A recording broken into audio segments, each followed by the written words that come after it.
Home Base, it's all about the home. Home decor, interior and exterior design, choosing paint colors, picking out rugs, organizing closets, being productive in your home office, and so much more. Let's jump right into today's episode with Southern Inspirations partner, Shepherd Organizing Solutions.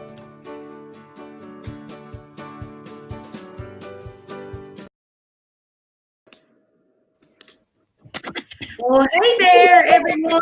I'm Michelle Hill, Southern Inspirations, and joining me for another episode of Tip Tuesday is Paige Shepherd. Hey, Paige. Hello. Happy Tuesday. Yes, Tuesday and the 8th of December. I know.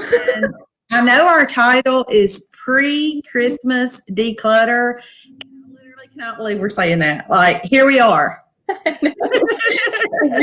It really snuck up on us. In some ways, it feels like this year has been really long, and in some ways, it doesn't. It's so strange. I know. I completely agree. Regardless, we need to get our homes, our closets, our spaces ready for the new stuff that will be coming into our homes. If we've been really good and not too naughty, we may have full stockings.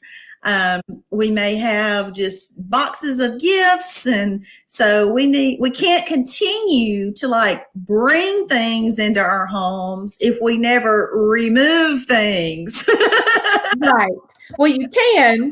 But well, that's true. Problem. It might, yes.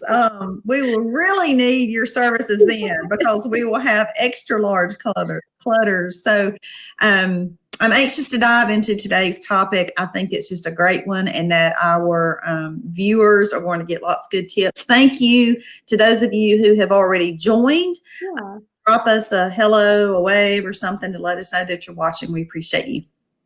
Yeah, so I am excited about today's topic because it's mostly just encouragement. Like, you can do this. You need to do this before Christmas. We all probably need to pick one area or another. And maybe it's toys, maybe it's clothes, whatever it is. For a lot of people, I imagine if you have young children, it's toys. I think that's a popular topic this time of year. But Michelle, I have a question for you before we get started. Oh, no.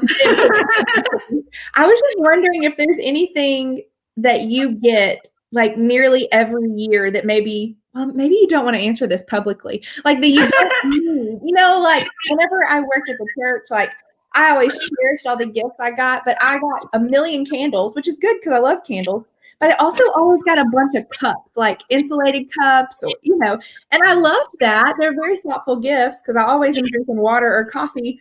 Yeah. And I don't have very much cabinet space extra for cups. Well, and that is one of mine. And I will say, I kind of have a thing for coffee mugs. Uh-huh. I think a lot of my friends and family know that.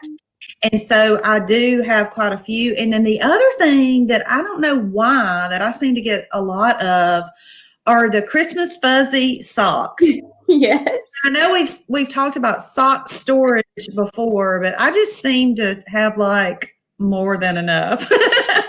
Yes, I'm with you. And like I said, I really like the cups too. And I love each one. And I feel like they're so thoughtful, but I'm like, well, I can only use so many cups. Need any more cups. Yeah. Anyway, so we all probably have things like that. For some people, it might be electronics or books or clothes. In our little teaser that we advertised this episode for, I wrote socks because a lot of people get socks for Christmas and we laugh at that, but like, it's true. And maybe some people need to do a little sock declutter before Christmas. Yeah. Oh, okay, my goodness. So like we've talked about, it's a good time of year to go ahead and do a purge and declutter before you open the new gifts and add them to your home. And I've emphasized this before, and I know you agree too, Michelle. It's really likely that the things that we get rid of or we're ready to move out of our house could be used by someone else. If they're still in good enough condition to be donated, there are tons of organizations or shelters locally everywhere that would love the donations. And I think too, like they probably, I'm friends with a few who operate those types of shelters, and they get a ton of donations after Christmas. But I think it would be a big blessing if they were able to get those donations before Christmas, so that the people that they're serving could, shop for Christmas gifts Yeah. from there. So anyway, I just think there's always something that we could get rid of that someone less fortunate or in need, in a time of need, could benefit from. So, Right. and it's a time of giving. And I think one of the things I'm going to address is toys. And it's really important, I think, for even children to learn at a young age, the importance of giving to others who are in need. It teaches like them to be less selfish, which we all struggle with. Right. And it's good for us no matter what our age is. So on that note, I know every household is different, but I think if it's possible, I recommend getting everyone involved in this project in some degree. And I also know it's not feasible to declutter your entire home 2 weeks, 3 weeks before Christmas. That is insane. Well, now, if they've been following along with your tips for several months, it won't be that bad. They can do it. That's true. But if you're just tuning in, don't blow me off because you think this is unrealistic. I'm not suggesting that we go through our entire homes in the next few days, but we can each pick an area, whether it's clothes or toys or electronics or books, whatever it is that might be kind of looming, and we think, I could probably give some attention to that. A good little declutter. Whatever area you're thinking of right now, that's the one. That's where your focus needs to be. That's a good starting point. Yes. What comes to mind when I say, what's your problem area in your home? Oh, or your office, maybe your place of work. I was going to say, I am not going to answer out loud because I've given the same answer every single time. We need to figure out a session, Michelle. We talked about that. We need to do that. I know. Okay, so I'm going to just remind you of a few tips I've shared before that are on my blog. And in my blog for today, I link back to those so you can go back and read. But one of the most important things I think to remember when you're thinking about decluttering anything is the 1 in, 1 out principle. And essentially, it's just that for every item that comes in to your home or office or space, one goes out of equal size, use, value, whatever it is. So if your daughter already has a Barbie doll dream home and you're buying her a new one for Christmas and you don't have any more floor space left, there's no more walls to line in your entire home, you might consider getting rid of the other one. So like if a Barbie doll dream house is coming in, getting rid of a Barbie doll shoe is not the equivalent. You need something that's going to make a difference. And again, oftentimes with toys like that, those things, someone would love to have that, even if it's gently used. So that's a good thing to practice, to keep in mind, the 1 in, 1 out rule. And that can apply to anything: clothes, shoes, toys, kitchen gadgets, whatever it is. Absolutely. So I've also shared before about like a donation bag declutter type task. So it's very straightforward. You just walk through your home with a bag, and I suggest 3 bags. So one would be for items that are trash, one would be for items that are donation, and the other would be for items that need to be put away in another room that belong somewhere else in your home. So I say bag, you can use a box or a laundry basket or a tote, whatever.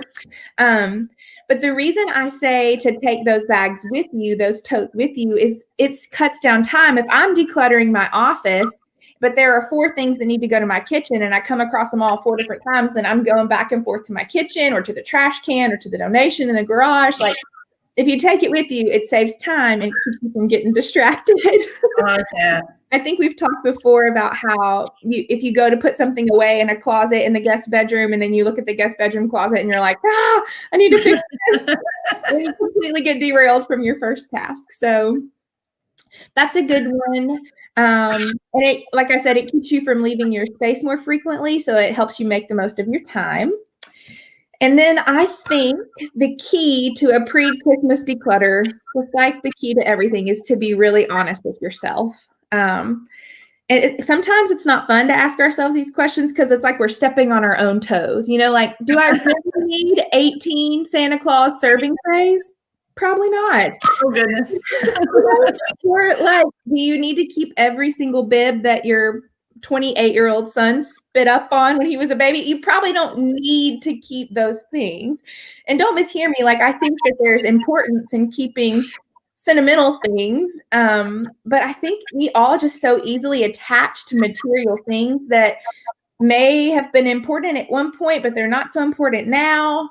And again, we're just hoarding these things. And I don't use that word lightly. We're just holding on to these things that really are just taking up space, causing us stress, causing a messy house. And, I think that there's so much value that can come from actually doing a good, deep declutter. So, wow, I felt like I got very passionate about that.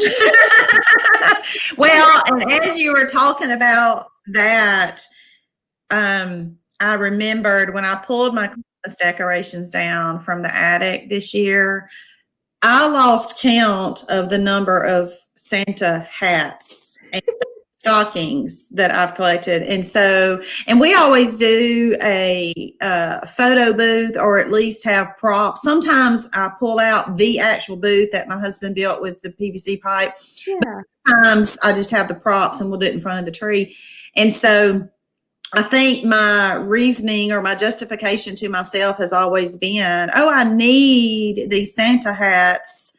If we have friends come over and somebody needs a hat or the prop, well, I'm like, I didn't even count them, but I bet you I have a dozen Santa hats. Yeah. Need a dozen Santa hats. And it's just little things like that. When we think about it, like all of your fuzzy socks are not ruining your entire home. It's probably not the biggest issue, but it's like little things like that. It all starts to add up, though. It really does. Yeah. And I wouldn't consider myself a minimalist. I try to keep things decluttered and not keep excess, but it's not like an extreme situation over here. So I have to ask myself these things too, because I don't know. We can go all into that, right? Holding on to the value of material things, placing that over other things. It's a good time to kind of refocus, especially in the Christmas season. So, that's right. Like we talked about, it's a good time to clean out. You pick the space, you pick the topic, you pick the area that needs a good declutter before you get new gifts coming into your home. And so if you know specifically that your kids are going to get a lot of toys or a lot of books or some new clothes, or you're anticipating new things for the kitchen or your closet or whatever, then go ahead and tackle those spaces before Christmas comes. And like I said, don't try to do the entire home, but pick a spot, and you feel so accomplished after that. You load all the donation bags in your car and you drive straight there. Don't let them lay around in your trunk. Anyways, I think especially with children, I say this, and this is just from my observation, because Chris and I don't have kids yet, but these are great opportunities, teaching opportunities for your kids. And also, just being honest, they're probably more willing to part with old toys, anticipating new toys, They're probably more willing. I have a friend that said, well, you're not going to, if you don't have room, you're not going to get anything for Christmas. And the kid just started throwing stuff. Let me make room. Let me make room. Yes, I witnessed it firsthand. So I love that. It was funny. So again, I'm going to link the blogs for toy decluttering, for donation bag, and for one in, one out, just because it's good little reminders throughout the year. Yeah. A few quick toy declutter tips, just real quick. If that's what you're going to tackle, because I think it's probably the most prominent, choose a time to tackle the project. And just start out initially. Don't do the hard stuff. Just go through and get rid of everything that has missing pieces or is broken. If you get rid of those, you'll notice a big difference already. That step alone might remove enough stuff in order for you to get gifts in. There's no need in keeping things that are broken or the pieces are missing. So go ahead and do that. And like we talked about, encourage your child to be a part of that process. You know your child, though. I do not. And so you might be like, nope, the kids are going outside to play. But again, I do think it's a good teaching opportunity. So spending a little bit of time doing these tasks before Christmas will make sure you have plenty of room, and it makes it easier. If you're hosting people for Christmas, it makes it easier to clean up and tidy up too, and there's less junk. There's less stuff everywhere. So my last thing about Christmas, you mentioned Christmas decorations, Michelle. I'm planning, even though I don't know if we're going to do a Tip Tuesday broadcast the week of Christmas, I'm planning to post a blog about decluttering your Christmas decorations before you put them back in the attic. And that's going to make a big difference for you when you pull them down next November or July, whenever you pull down your Christmas.